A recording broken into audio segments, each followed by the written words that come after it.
Ćao, ja sam Johnny, sasvim digitalno, a vi gledate jednu od emisija hibridnog programa Kako kreirati svoj e-book i zaraditi. Današnji gost je, odnosno naša gošća danas, je Tatjana, inspirisana decom, koja se krije iza profila, odnosno krila se ranije iza profila, inspirisana decom, danas se ne krije. Tatjana je danas jedan od inovativnih edukatora na temu roditeljstva, što je veoma retko u današnje vrijeme, i Tatjana je jedna sjajna djevojka koja će da podeli, odnosno žena koja će da podeli celu svoju priču transformacije sa nama. Ja sam na tome veoma zahvalan. Hvala ti, Tatjana, što si danas sa nama i baš mi je drago što ćemo da pokažemo ljudima kako je nešto stvarno moguće i kako stvarno posvećenost, trud, rad i jednostavno jedna velika želja mogu da dovedu do jednog velikog uspjeha. Hvala ti što si danas sa nama i dobrodošla. Hvala, Johnny. Hvala ti puno, Nikolaš, na pozivu. Meni je drago da budem deo tvog novog programa, kao što si ti bio deo mog početničkog programa, da tako kažem. Prvo pitanje moje, pošto sam sad ja u ulozi voditelja, moram da stavim radijskim glasom. Zanima me kako si ti danas, kako se osjećaš? Danas sam zadovoljna zato što danas nisam morala da radim kao prethodni dana, ali dobro sam, hvala tebi na pitanju. Super. Drugo pitanje, možeš li da se setiš kad smo se ti ja upoznali, kako je to teklo i ko si ti bila tada, ko je bila Tatjana tada, kako je taj brand ceo nastao, znači eto da ispričaš tvoj neki retrospektivu tog događaja, odnosno gdje smo ti i ja bili u to vrijeme. Ne mogu se sjetiti tačno konkretnog momenta, ali to je bio period, čini mi se 2022. početak, januar, znači početak prošle godine, znači to će sada evo godinu i 8 mjeseci, smo se ja i ti sreli na digitalnim mrežama. Ja sam tada bila mali preduzetnik na našem prostoru i u potrazi za načinom na koji da se profesionalnije predstavim na društvenim mrežama, naišla sam na profil Sasvim digitalno i pratila sam tvoje smjernice do onog momenta kada sam i kupila tvoj e-book da bih vidjela šta je to što ja možda radim pogrešno i da na koji način bi se trebala predstaviti ljudima koji prate društvene mreže, s obzirom da su oni meni u to vrijeme zaista bile nepoznate. Sjećam se jednog dela iz e-booka koji mi je prvi bio, koji sam prvi promijenila nakon što sam pročitala e-book, a to je bilo sam taj bio opis profila koji je meni do tada bio drugačiji. Od tada sam ga naravno puno puta korigovala, ali u svakom slučaju to je bio prvi, da kažem, deo koji je falio mome profilu, to jest toj vizualnom delu profila. Potom smo se, ne mogu se tačno sjetiti, baš sam danas sa Jelenom razgovarala, nas troje smo imali jedan radni, da tako kažem, Zoom video poziv, gdje smo govorili na temu upravo e-booka i formiranje e-booka i Filipove metode na koji način je koncipirati da se ona pređe iz jednog, da kažem, e-booka i elektronskog formata da pređe u video format, i tako da to je neki period, sada ne mogu tačno da se sjetim, ali eto ima i više od godinu i po dana. Reci mi, ti si kreirala e-book pre nego što smo već ga imala?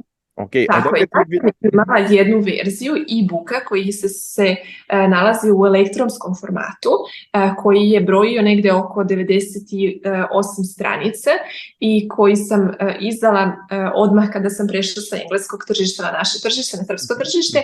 Međutim, puno stvari je naravno falilo tom e-booku, falilo je način predstavljanja, monetizacija. Ja sam imala jednu viziju, jednu želju i naravno veliki interes majki sa kojima sam do tada sarađivala. Međutim, to sve za početak jeste dovoljno, ali za sam taj moment da se od toga zarađuje nije bilo dovoljno, i onda sam negdje postepeno od tebe učila i vidjela sam tvoj book i tebe sam često znala pitati kako ti prodaješ tvoj book i kako na koji način ostvariti tu, da kažem, pasivnu vrstu zarade koja je ono što meni sada zapravo olakšava život, taj pasivan izvor zarade od različitih digitalnih proizvoda. Nakon što je e-book izašao negde, mi smo se tada u tom nekom periodu i čuli moja ideja da to prebacim u video format, znači da nije samo elektronski proizvod u smislu čitanja, nego da bude i video format u vidu gledanja. To je već bio izazovni moment i tu smo se baš redovno i čuli. Ti si meni davao smjernice na koji način tome pristupiti i kako sagledati i evo već je prošlo jako dugo vremena od kada je Filipova metoda i na tržištu i mislim Filipova metoda jeste nešto po čemu ja jesam prepoznatljiva i po čemu se izdvajam na tržištu i o tržištu koje govori o temi o kojoj se nažalost dosta stereotipa ima na našem prostoru. Tako da ja od svoje digitalnog proizvoda imam jako lijepu pasivnu zaradu i na kojoj sam jako zahvalna zato što mi to omogućava da imam više slobodnog vremena koje provodim u istraživanju, u istraživačkom radu koji naravno košta. Sad taj pasivan izvor zarade koji ja imam mi pokriva taj deo istraživačkog rada koji će nadam se jednog dana pokrivati neki drugi deo. Super. Reci mi samo da, pošto ljudi možda ne znaju, uopšte kako si došla na ideju? Ti si advokat po profesiji, znači htjela si da budeš advokatica, da braniš ljude i da isteruješ pravdu, međutim, negdje si kroz ovaj proces shvatila u stvari da postoji još neke stvari koje bi želela da radiš i zanima me kako si došla do toga da formiraš Filipovu metodu i da nam ovako, da kažem, u jednoj rečenici kažeš šta je to što ona daje, kako bi objasnila meni kada me nikad ne znaš, šta ću ja da dobijem primjenom te Filipove metode i zašto si se odlučila da to baš plasiraš prvo kroz e-book, pa posle evo sad je evoluirao i znam da će da evoluira još više i ko zna gdje će da ode, ali eto drago mi je što si počela i taj možda deo od nule je stvarno najteži i oni kažu da raketa se gori 80% goriva pri lansiranju, a posle ostalih 20% do mjeseca. Tako da, eto, taj deo nas najviše zanima, zato što stvarno svi smo taj deo prošli i taj deo smo stvarno onako, ja opet mislim da veoma teško možemo da prođemo sami. Znači nisam ga ni ja sam prolazio, ni ti i svi ti, da kažem, mali ljudi koji su nam pomogli i koji su se našli tu, ogroman je njihov značaj. Tako da volio bi da čujem malo programa.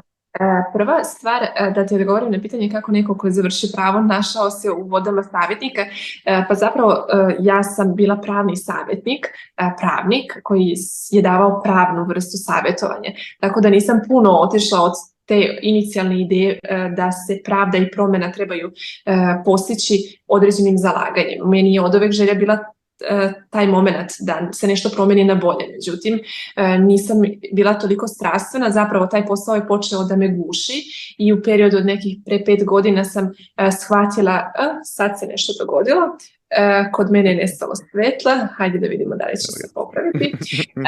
Sam shvatila da se čovjek bez obzira na godine i kada se nešto počinje i koliko neko ima godina, kada će sad ljudi koji možda gledaju ovo, koliko imate godina pa da li pokrenuti nešto novo i ući u neke nove vode, nikada nije kasno za promjenu.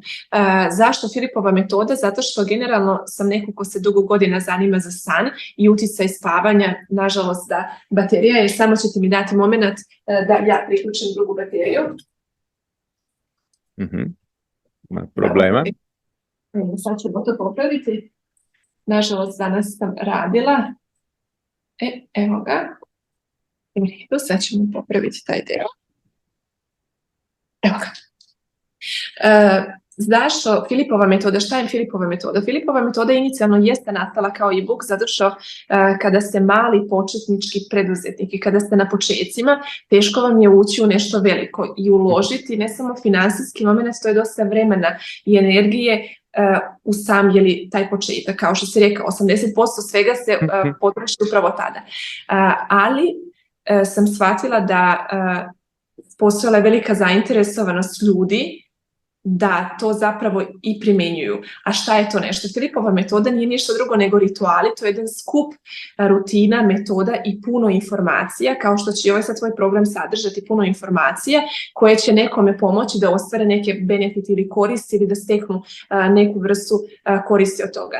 To i Filipova metoda radi. Filipova metoda nudi rješenje na 3 najučestalija problema sa kojima se roditelji susreću i ja sam prosto prepoznala da na tržištu ne postoji adekvatno delo koje sa aspekta spavanja daje odgovor na to pitanje. I zato sam sada u fazi 3. verzije, znači u međuvremenu, jer prosto potreba postoji i naravno da svega ovoga ne bi bilo da nije bilo kvalitetnog rada i da nije bilo ljudi koji su između ostalog poput tebe, ti si bio na mojoj prvoj konferenciji, poput Danijele koja je također na početku smo nas pokrenule jedan pravac konferencija da se podiže svijest o nečemu. I naravno mnoštvo malih, znači to nisu uopšte bili veliki, kako bi rekli ljudi, profili, ali ja ne poznajem nikoga velikoga da mi pomogne. Ja nisam poznavala nikoga, pa ni tebe, ja sam tebe kasnije prvi put upoznala, ali sam znala mnogo ljudi kojima sam dala neku korist. I onda šta se desilo? Lančna reakcija. Jednom je pomogao, drugom je pomogao, on je preporučio kumi, ona je preporučila baki, baka je kupila ćerci, snaja je kupila i tako je krenula ekspanzija. Koji je jedan problem koji rešava, pošto ljudi ne znaju, Filipova metoda koji, šta zapravo... Problem je spavanje, problem učestalog buđenja djeci i problem toga što roditelji uspavljuju djecu po pola sata, sat vremena, nekada i duže, zavisno od toga koji su uslovi, koji faktori utiču na to. To je prvi problem zbog čega je osmišljena. Ona se da rešava i druge probleme. Probleme razumijevanja zašto djeca prolaze kroz emocionalnu neregulaciju. Rešava probleme da roditelji shvate šta je to razvojno kašnjenje i šta raditi ukoliko vam se dogodi jedno tako i kome se obratiti. Tako da postoji puno benefita i to je ono što ljudi treba da shvate, da kada proizvode i kada rade na nekom svom prvom digitalnom proizvodu, da uvek taj benefit, ta korist treba da im bude vodič ka tome. Jer ja sam imala to. Znači, ljudi ne spavaju. Mame su hronično iscrpljene i umorne. Ne mogu da rade. Mame koje su preduzetnice su konstantno, nemaju vremena za sebe zato što su upale u jedan bubanj iz koga ne znaju da izađu. Znači, rešavala sam konkretno problem umora i hronične naspavanosti dece i roditelja. A gde si ga prvi put videla možda? Problem taj. Problem nespavanja. Pa zapravo, lično sam ga vidjela kod svoje kume. Znači, moja kuma je, sada njena djevojčica napunila 6 godina. Ona je dobila dete nakon 13 mjeseci i ja sam sa svojom kumom, koja je ovdje, znači venčanom kumom, to vidjela i meni je bilo frapantno kako jedna mama koja je do juče bila, ona je neko ko radi u filmskoj industriji, u pozorište vodi, bila je uvek sređena, dotirana, govori nekoliko jezika, putovala je i moment postanka majke i postajala je zombi. Neočešljana, nesređena, smršala je, bila je toliko mršava i na moje pitanje, ali šta se tu događa, odgovor je bio, prosto ne postoji ritam spavanja. I tada sam to prvi put videla, jer ja to nisam imala i nisam mogla da doživim lično, ali kada sam kod nje prvi put tako bliskog nekoga videla, shvatila sam da sve one majke koje su mi kasnije pisale se nekako povezuju sa ovima i željela sam da to rešim, da pomognem, jer rešenje je moguće. Rešenje postoji i moguće, ali ljudi ne znaju kako, jer vam svako da za način, ali vam niko ne objasni ceo taj put. Znači nije sad ti ćeš to verovatno detaljnije pisati i pomoći ljudima kako se piše, ali u toku samog proizvoda i formiranja nekog proizvoda konstantno treba da bude postavljeno pitanje zašto. I bez toga, mislim, proizvod neće naići na takav efekat kod ljudi, kod korisnika. Ja mislim da je to ono što kod Filipove metode zapravo jer je od početka radi, da ljudi zapravo shvate da zašto se to događa, a onda je lako i rešiti kada znate zašto. A druga stvar, rešiv je problem, onda kada ljudi shvate da sam im pomogla, onda imate prosto lojalnog kupca. Ja imam statistiku da 70% ljudi koji su primjenjivali i koristili Filipovu metodu jesu korisnici svih mojih drugih digitalnih proizvoda i da su posetioci svih mojih webinara i konferencije. Zato što ako im rešite jedan veliki problem, oni su zauvek vaši. Znači, rešavate mi druge probleme. Pa gradite poverenje. Mislim, uzajamno svakako da to jedan, da kažem, mislim, velike sreće da uopšte imamo priliku da izdamo jedan e-book danas i da jednostavno se mi upoznamo. Ti živiš sad u Budimpešti, ja sam u Beogradu, ne znam, neko će biti u Australiji i da jednostavno možemo pomognemo nekom. Znači postoji neka mama koja ne znam u Dubaju, koja se odselila i koja možda nema kome da se obrati, ko da joj pomogne i stvarno je jedan po meni lep način. Mislim, mene je privuklo kod Filipove metode to što je uspavljivanje bez plača i ja nikad nekako nisam imao posebno sa devojčicama mojim, ne razumem kako bi ih ostavio da plaču. Malo mi je to strano i nekako koliko god da mi pa neka navići će se, ja nikad nisam to mogao da shvatim. Opet ne razumem zašto bi ga pustio da plače. Mislim, to je ipak moje dete. I po cenu da legne mi da se pokrivice. Ja ne mogu da pustim tuđe dete da plače. Ja kada čujem tuđe dete da plače, u meni se proradi instinkt da priđem, da zagrlim, da pomognem, da... To je ono što je mene stvarno, da kažem najviše, što je kod mene da kažem bio okidač, zbog čega meni se svidjela cela metoda i baš mi je drago što je jednostavno evoluirala, jer nekako mi nismo imali nikoga ni da pitamo. Ti si u toj oblasti bila u to vreme nova, znači vremenom si se edukovala sad toliko da si prešla skroz edukatore koji su, da kažem, totalno edukovani i edukuješ se i dalje na ovim raznim akademijama za roditeljstvo i sviđa mi se taj inovativni pristup. Sa druge strane, zanima me šta je tebi doneo e-book, rekla si jedan deo da te rastereti, znači sa troškovima i da možeš da ulažeš u dalju edukaciju i u konferencije i u ono što ti je važno. A sa druge strane, zanima me onako tvoj neki osjećaj, da li ti to donelo, šta je to lično što ti je donelo? Kad kažemo korist, uglavnom ljudi misle na novac i to jeste stvarno danas u današnjem najmanja stvar, možda mislim ružno je reći najmanja stvar, nije najmanja stvar, zaista mislim meni Filipova metoda pomaže da ne moram da radim toliko puno savjetovanja 1 na 1, jer vi kada prodate 2-3 knjige dnevno, nemate potrebu da radite 5 savjetovanja dnevno, prosto svoj fokus treba da izmestite kako da prodam, recimo u mom slučaju kako ja razmišljam. Kako da prodam 2-3 metode dnevno i kako bih uštedela ta 4-5 sati i mogla se posvetiti stvarima koje su meni bitne.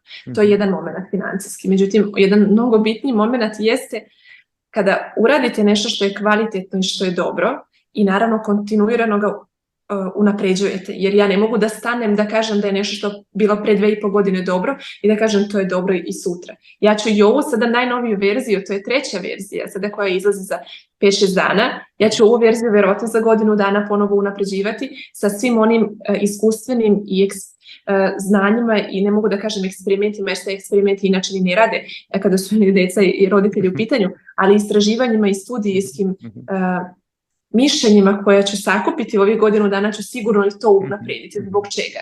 Zbog tog momenta da radite nešto i da dajete doprinos društvu. Jer to je ono što meni najviše prija. Poruka koju dobijem od mame ili tate koji kažu vi ste meni život spasili, ja 9 godina nisam se naspavala, kako se rodilo prvo, drugo, treće, ja 9 godina odgajam, vaspitavam, nunam, spavam, supruga, bili smo pred razvodom i znate, znaš koliko sam poruka dobila sadržine, ja to sve čuvam i u momentima kada osjetim da sam umorna i da svi mi imamo te momente kada nam se prosto dogodi da izgubimo taj cilj i kada se, što kažu, zamagli nam se put gde idemo, onda uzmem te screenshotove, te poruke, pročitam šta je nešto što sam ja uradila, stvorila, doprinjelo nekome koga nikada nisam videla i ta lična satisfakcija pomoći. Da, pomažemo bez obzira gdje se nalazimo i bez obzira koliko možda naše malo u kontekstu toga da je to samo 4 sata moga ili proizvoda, ali nekome je život, nekome je 9 godina braka lošega, nekome je 3 godine nespavanja, nekome je 2 godine plakanja. Taj moment da je to nešto moje, moj trud, moje znanje uloženo u nešto što je proizvod, pa i on neka bude digitalan, a da to ima takvu korist je nešto što zaista pruža jedan osjećaj satisfakcije i motiviše na više. Motiviše me da stvorim evo ovaj novi koji će izaći u oktobru. To je jedan skroz novi proizvod. Da. Super. Da. Super.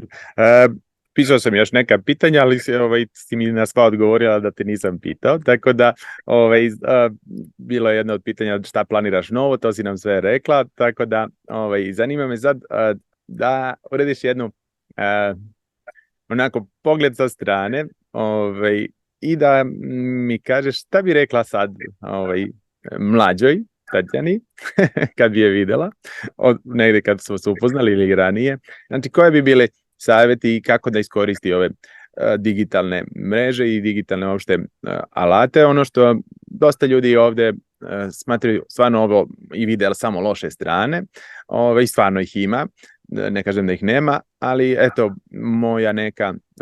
moje iskustvo stvarno da sam upoznao tebe, upoznao sam Danijelu, upoznao sam hiljade ljudi koji su stvarno divni i koji su stvarno uradili puno i prošli jedan put heroja koji, ja sam bio deo toga i meni, na primjer, eto to veliku ispunjenost da me pozoveš ti, ne znam, posle godinu dana, 2 godine, kad već, da kažeš ok, mi pravimo konferenciju u Domu sindikata, da li bi ti želeo da otvoriš? Mislim, jednostavno, čak i da nisam mogao da otvorim i da nisam hteo ili želeo šta god, uglavnom meni bi bilo stvarno drago da ste vi izgurili jednu veliku priču i stvarno je bilo sjajno i to je nešto što rešava neki problem ljudima, možeš na mnogo veliki broj ljudi da obuhvatiš sa e-bookom i sa digitalnim servisom, tako da stvarno pomogneš svima, jer ti si limitirana, imaš svojih 5 sati za konsultacije i to je to, znači niko više sa tobom ne može ni da dođe u kontakt,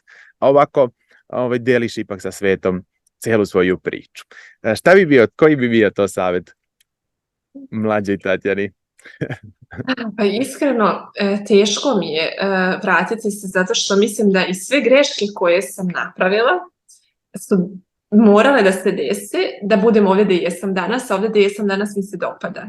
Ne mogu da kažem da postoji, zato što sve što se dogodilo od tog momenta kada sam ja ušla u te digitalne vode, a ti si bio prvi koji me je, tako da kažem, dočekao, jer sasvim digitalno, da, ljudi ne znaju, zato što je sada toliko svega puno toga, jer je li 2 godine je puno vremena u posljednje vrijeme kada se izdogađalo toliko stvari, kada je ta, da kažem, moja generacija edukatora, stručnjaka izašla na društvene mreže, u to vrijeme bio je sasvim digitalno i nije bilo puno drugih profila koji su pružali informacije na taj način. Ja se toga dobro sjećam jer ja živim u Budimpešti, ovdje toga puno ima i ja jesam neko ko se obrazuje i radi se na engleskom. Meni je bilo zanimljivo naše tržište i nisam mogla da koristim znanja sa engleskog, a primjenjivati na lokalnom tržištu. Trebalo mi je neko ko to poznaje lokalno, to si bio ti. I sada toga ima pregršt, možda i too much, previše, jer zašto? Zato što je sada sve postalo tako nekako, dam ti 5%, ali moraš da kupiš nešto. A ja se dobro sjećam tog momenta kod tebe na profilu lepo ima, pogledaš 10 reelova i ja otvorim svoj profil i idem po svojim storijima i po svojim postovima, aha, jesam to uradila ili ne, znači mogla sam konkretno da uzem nešto besplatno i odmah da ga primenim. Sada ako osvrneš pažnju, i to je možda savjet mladima koji sada počinju, ne možda meni, jer kažem, šta bih rekla sebi? Ništa, zato što sam tu da jesam je fantastično. Nego sebi kao mladoj, kao da sad počinješ, da li bi nešto drugačije radila, da li bi nešto... Ne bih ništa. Čak ni one greške koje sam napravila u tom postupku ne bih i voljela bi da kažem sebi da mi je drago da sam izabrala tvoj profil, da tu krenem, jer moj profil sam tih prvih 2000 pratilaca ja bazirala na sasvim digitalnoj strategiji i tome e-booku i svemu onome što si ti predstavljao u to vrijeme. Naravno, došao je moment kada se taj trud i radi konstantno davanje i isplati, ali sjećam se perioda, ja sam 1,5 dana davala besplatno. Znači nije bilo proizvoda koji su se prodavali, nije bilo ničega, bio je pro bono rad. I naravno da posle izvesnog vremena mora da dođe, trebalo bi da dođe. Tako da savjet bi možda bio da se ne odustaje i kad se naiđe na grešku i kada se naiđe na period neprodaje i neuspeha i redizajna i ponovnog ulaganja, ne treba odustati ako je to vaš san i vizija. I to mi je drago da sam imala tada. To možda neka bude moj savjet, tako da kažem, jer to sam imala, nisam odustala. Nisam odustala čak ni kada su mi hakovali profil, kada mi je metoda, mislim, jer je sve mi je uzeto sa servera, nisam odustala ni kada mi je grafički dizajner se loše uradio, pa sam morala ponovo da ulažem u sve novo. Znači, nisam odustala. Bilo je grešaka, bilo je spoticanje, bilo je nefer, mnogo toga. Ali bitno je ne odustati, jer ako verujete u to što radite i to što vidite, uspeh je neminovan. To znaš ti, to, eto, govorim ja. Super. Sjajan savjet. Ispade kao nemam savjet, a na kraju je stvarno dobar savjet, zato što ja to gledam kao neki dijamant koji ide, mislim, svi smo mi neki dijamant, sami za sebe i svako od nas je posebna vrsta dijamanta, ali se brusimo vremenom. Sve nas to pomalo brusi da bi dobili na kraju taj idealni koliko god može da bude idealan. Mada, eto, brusimo se svakodnevno, tako da mi je baš drago. Puno ti hvala. Baš sam srećen i zadovoljan i zahvalan što sam tvoj i prijatelj i što smo u biznisu, poslovnom odnosu i bili i bit ćemo i što se poznajemo ovako, što smo se upoznali u Budimpešti. Naravno, to je bila isto jedna priča da kako smo se našli, meni su ugasili telefon, sećaš se skroz i uvek se setim tebe toga kada mi neko pomene neplaćeni račun. To je priča, nisam odustao, znači našao sam kafić, našao sam fiksni telefon koji mi je ona dala kao da okrenem, a naravno jedno sam našao broj, tako da nisam odustao, uglavnom uspjeli smo i da se vidimo. Hvala ti puno, želim ti puno uspeha, jedva čekam da čujem šta su novi proizvodi, bilo digitalni, bilo uživo i nadam se da ćemo da se vidimo i nekom se nadam projektu koji ćemo da radimo možda zajedno, ako se namesti, ako ne, bit ćemo svedoci jednim drugima u uspehu i baš mi je drago, hvala ti puno, verujem da je ovo bilo dosta korisno za ljude koji gledaju, koji su na početku ili su na sredini ili oklevaju ili nemaju hrabrosti ili su naišli na prepreke, jednostavno da istraju i da izguraju svoju priču i da budu ispunjeni. Ali na kraju svakog dana nam je to možda i najvažnije, koliko smo ispunjeni, koliko smo radosni sa onim što radimo i volim uvek tu izreku, radost je jedini lek i putokaz. Hvala ti na ovom radosnom intervju. Vidimo se. Ćao.